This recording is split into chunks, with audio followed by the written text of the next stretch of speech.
I wasn't supposed to be at the cafe that morning. I tell myself that every time I replay it, the way her eyes met mine like she'd been waiting for someone, and somehow chose me by accident. But the truth is simpler. I couldn't sleep, and the apartment felt too loud in its silence. So I walked to the corner cafe because it opened early and didn't ask anything from me. The place was half empty, all hum and steam, soft clatter of cups, quiet indie music that never seemed to change. I ordered the same thing I always did. The barista didn't even look up, she already knew it. And then I saw her. She was sitting alone at the small table by the window, the one everyone avoids because the sun hits directly across half the seat. She didn't seem to mind. Her hair was tied loosely, not styled, not trying. A pair of reading glasses sat on the table instead of her face, like she'd taken them off to think. Her coat was folded too neatly for someone who didn't care. And her coffee had gone cold. I don't know why I noticed the coffee first. Maybe because mine goes cold all the time too. I must have stared longer than I meant to, because she looked up, slow, like she was surfacing from somewhere far away, and her eyes landed right on me. No smile. No surprise. Just this aware look. Quiet. Direct. Like she was reading something off my face. I looked away immediately, pretending to adjust my sleeve. But a moment later I heard her voice, low, warm, a little rough like she hadn't slept well either. "You always sit over there," she said. I froze before turning. She was looking at me like we'd already met, though I was certain I'd remember if we had. "You've seen me?" I asked, trying not to sound hopeful or ridiculous. She shrugged, a small movement. "Just familiar faces. You're one of them." I sat down at the table beside hers, not with her, not far away. Close enough to feel the sunlight shift between us. I placed my cup down, realized I was fidgeting with the napkin, and forced my hands still. "You're here early," she added, eyes drifting to the window. "So are you," I replied. "Not usually." She paused. "Couldn't sleep." I nodded. "Same." We didn't say much after that. Just the kind of silence that hangs without pressure. She flipped through a paperback she wasn't reading. I kept glancing at her hands, noticing the way she rested a thumb on the edge of the page but never turned it. She sipped her cold coffee like she didn't care. And every time our eyes met, briefly, accidentally, it felt like something was trying to form between us, but neither of us had given it a name yet. She stood first. "Well, have a good morning," she said, collecting her glasses but leaving the folded napkin behind like she'd forgotten it or meant to. "You too," I murmured. She hesitated. Just half a second. Then she gave the smallest nod, like she wanted to say something else but changed her mind. The bell above the door chimed after her, a soft, final note. I thought that was it, a fleeting moment, a stranger who somehow felt familiar. But 20 minutes later, as I debated texting someone I wouldn't send the message to, my phone buzzed. A number I didn't know. "You left your napkin on my table," the message read. "I think you meant to." My hands went still. She had noticed me, more than I thought. And somehow, that scared me in a way I couldn't quite explain. I didn't reply to her text right away. I kept staring at it, thumb hovering, wondering if she was teasing me or calling me out. The napkin thing wasn't intentional, but the moment I saw her message, I wished it had been. "Me, didn't realize it was mine." I erased it. "Me, sorry about that." Erased again. I finally sent. "Didn't know you'd notice." Her reply came almost instantly. "I notice things." I don't know why that made my chest tighten a little. Maybe because no one had noticed me in a long time without wanting something from me. We ended up at the cafe again 2 mornings later, mostly because I told myself it wasn't weird if it happened naturally. She was already there, same window seat, but this time she looked up like she'd been expecting me. "You're late," she said quietly, though it was more of a smile than a complaint. "It's 7 a.m., I said. "Exactly." She pushed her extra cup of tea toward the empty seat near her. Not an invitation, just a gesture, like she was setting something in motion but wasn't going to explain it. You got me tea? I asked. She shrugged. You always hold it before drinking it. Like you're warming your hands. The fact that she noticed something so small made my stomach flip a little. I sat down, trying to act like this was normal, like I wasn't suddenly aware of every move she made. She told me her name, Elena. I told her mine. And somewhere between sips of warm tea and watching the sunlight crawl across her face, she shared something quietly, almost carelessly. I used to come here with my son, she said. Years ago. He's your age. I didn't know what to say. I wanted to ask more, why she wasn't with him now, why her voice tightened slightly at the word used, but she didn't offer more, and I didn't push. You? She asked. Anyone you come here with? No, I said. Just me. She nodded, like that explained something she'd already guessed. And for a moment, the air between us felt heavier than the tea steam curling upward. There was a risk in all of this, one we weren't naming. She was older. I was younger. She had lived far more life. I wasn't even sure what I wanted. But every time her eyes drifted to mine, steady and unguarded, it felt less like a mistake and more like gravity. We talked about nothing, books we hadn't finished, the weather, the way the cafe always smelled like burnt toast. But underneath it, something was shifting. Growing. At one point, a page of her book slipped, and she reached for it at the same time I did. Our fingers brushed. It was barely a touch, but she froze, not pulling away, not leaning in, just noticing. She whispered, Careful. Why? I asked, though I already knew. Her eyes lifted to mine, softer than before, almost sad. Because some moments stay with you. I swallowed. I don't know why this one will, I said, but I can already feel it. She didn't smile. Not exactly. But her hand stayed close to mine, close enough to feel warm. A gesture small enough to ignore. Meaning too much to forget. For a while, meeting her became a quiet pattern. Not planned. Not spoken. Just there. Some mornings she arrived first. Other days I did. We always pretended it was coincidence, even though either of us was convincing anymore.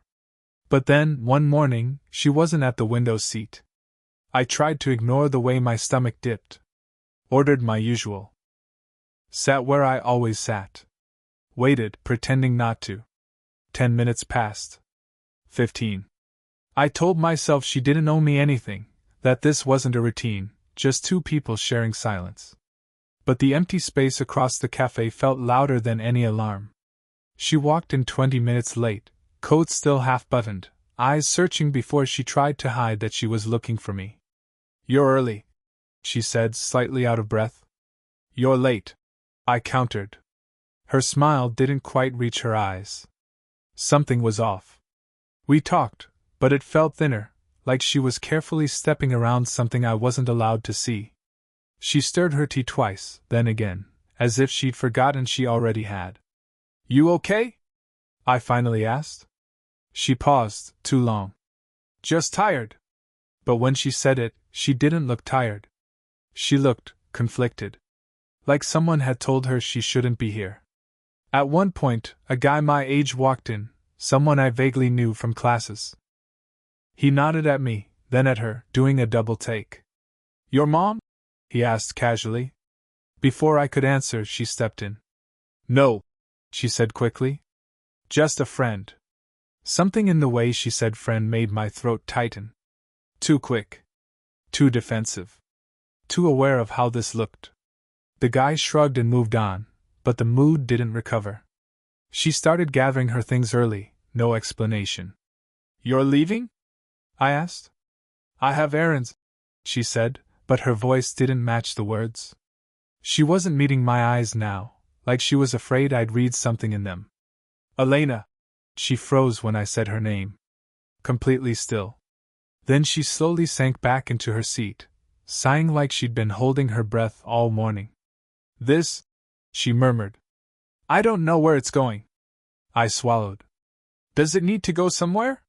She let out a soft laugh, tired, not amused. Everything goes somewhere. We sat in a tension that felt too fragile to touch. She fiddled with the tea bag string, winding it around her finger, unwinding it again.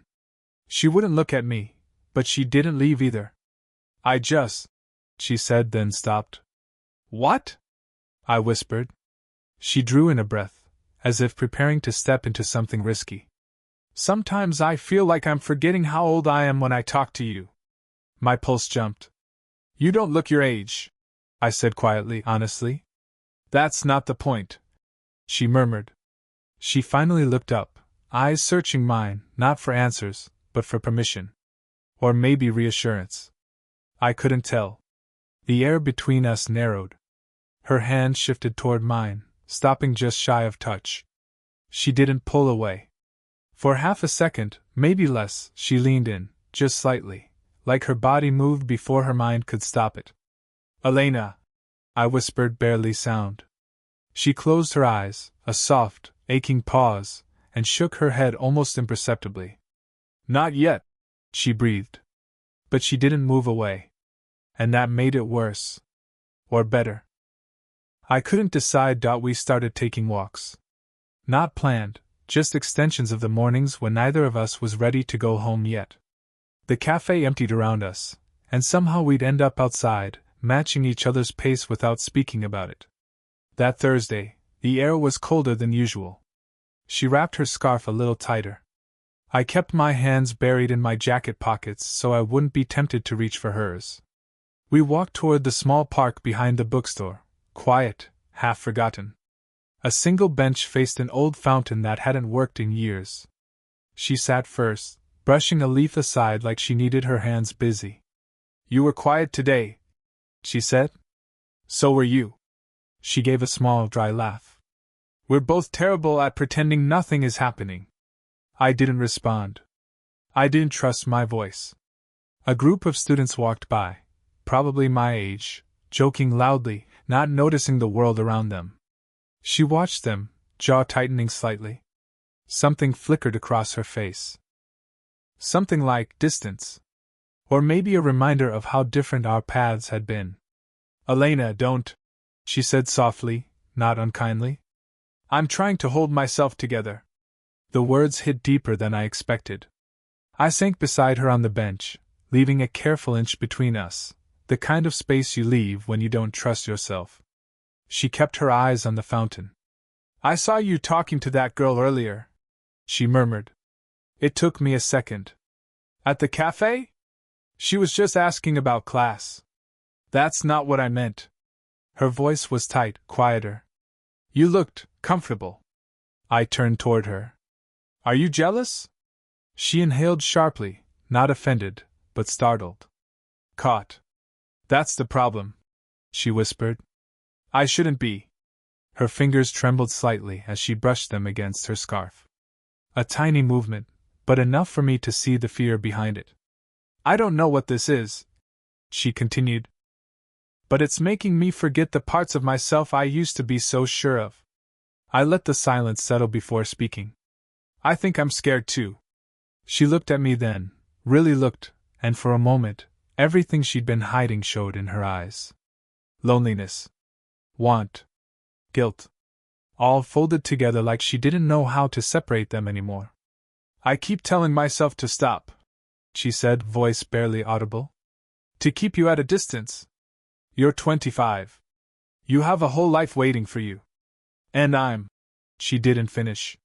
She didn't have to. You're someone I can't stop thinking about, I said quietly. Even when I try. She exhaled shakily, like that admission was the thing she'd been fighting and expecting and fearing all at once. Elena, I whispered, leaning forward just a little. She didn't move back. Didn't move forward.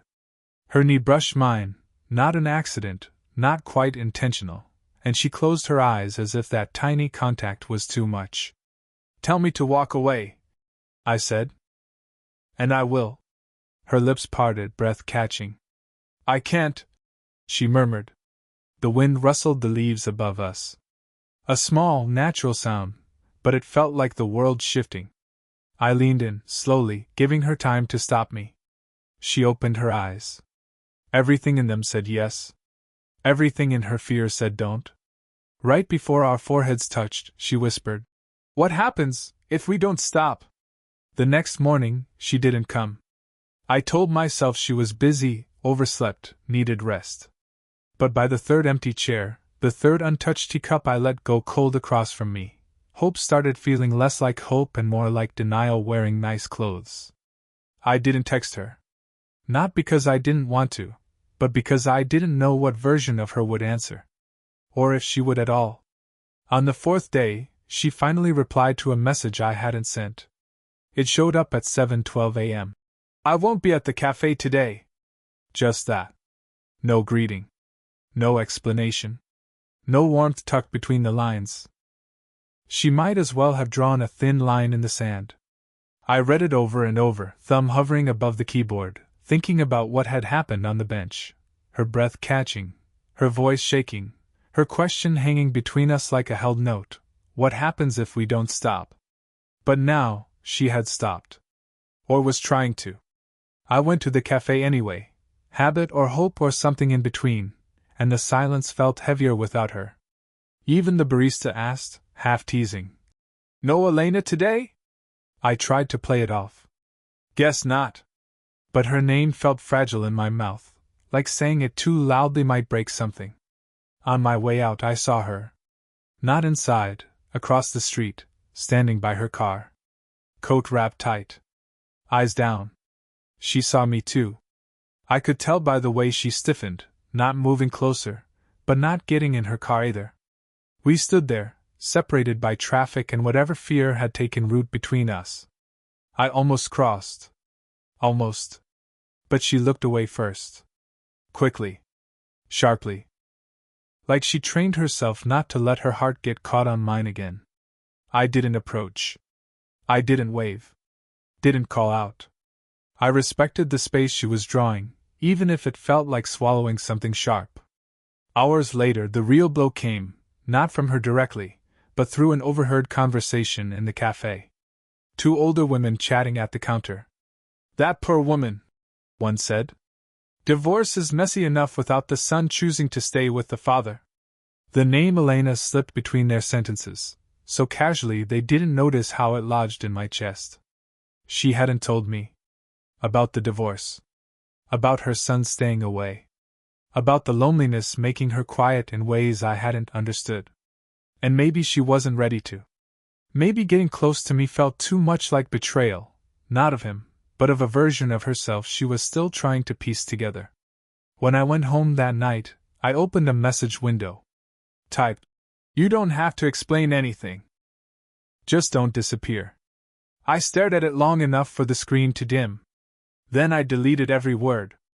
I didn't feel heartbroken. I felt paused.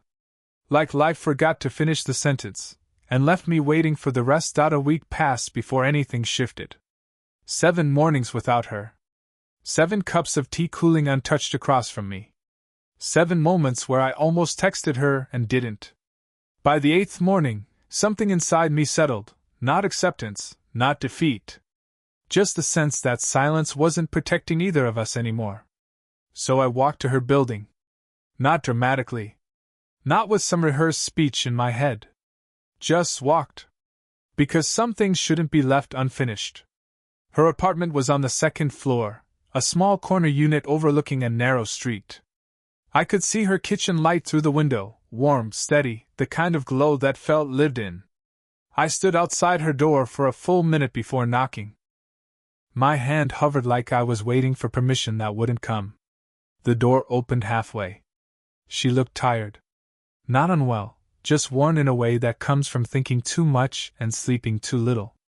Her hair was pulled back loosely, and she wore a soft gray sweater that made her look more like the version of herself she didn't show the world. She blinked at me. "Why are you here?" she asked softly. "Because you weren't." She exhaled, leaning her forehead lightly against the doorframe, as if my presence pushed against something she had been trying to hold up. "I shouldn't have pulled away," she murmured. "You did," I said, "but I understand why." Her eyes flicked up at me, startled. "You do?" I heard about the divorce, I said quietly. About your son staying with his father. She froze. For a second, her expression cracked, not with guilt, but with the exhaustion of carrying something alone for too long. I didn't want you to feel responsible for any of that, she whispered. I don't, I said. But I want to understand you. Not the version you think I should get. A long silence sat between us, the kind that had weight, but not anger. She stepped back, opening the door wider. Come in. Her kitchen smelled faintly of ginger tea and something warm, maybe soup. She took a seat at the small table, wrapping both hands around her mug like she needed the heat. I didn't disappear because of you, she said. I disappeared because being near you made me feel alive again. And that terrified me. My chest tightened. Why is that terrifying? Because I don't trust myself with things that matter anymore. I sat across from her, elbows resting on the table, letting the quiet settle before speaking. You matter, I said. Simple. Not dressed up. Just true. She closed her eyes, not to shut me out, but because hearing it cost her something. I kept thinking, she said quietly, that if I let myself want you, I'd lose control of everything I've been trying to rebuild. And now? I asked. She looked at me, really looked, the way she had in the cafe that first morning, when she accidentally saw more of me than I meant to show. Now I'm tired of being afraid. She reached across the table, fingers brushing mine in a hesitant, trembling slide. She didn't take my hand, not fully, but she didn't pull away either. That tiny touch felt more honest than anything we'd said. I turned my hand slowly, letting my fingers meet hers. She breathed out, a soft, relieved sound. Not poetic. Not dramatic. Human. Okay, she whispered. And for the first time, it felt like the beginning of something neither of us had to run from. Time didn't change everything at once. It never does. It moved the way it always had between them, unhurried, steady, almost shy.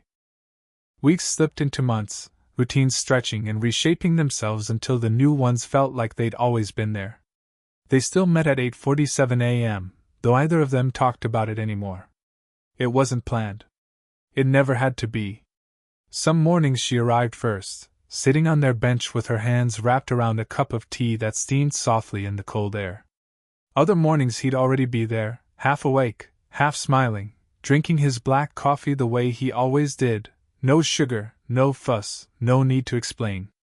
Life wasn't suddenly perfect. She still had long days that left her quiet and inward. He still carried the kind of tired that lived deep in the bones, the kind that didn't go away just because someone cared about you. But somehow, the edges hurt less. Somehow, the noise felt softer. Somehow, having each other made the hard parts easier to survive. They didn't rush anything. They didn't perform for the world. They simply learned each other, slowly, deliberately. He learned that she liked silence, not because she was distant, but because she trusted him enough to exist beside him without filling the air.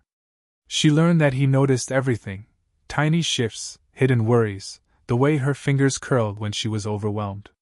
Some evenings, they walked home together from opposite ends of the day.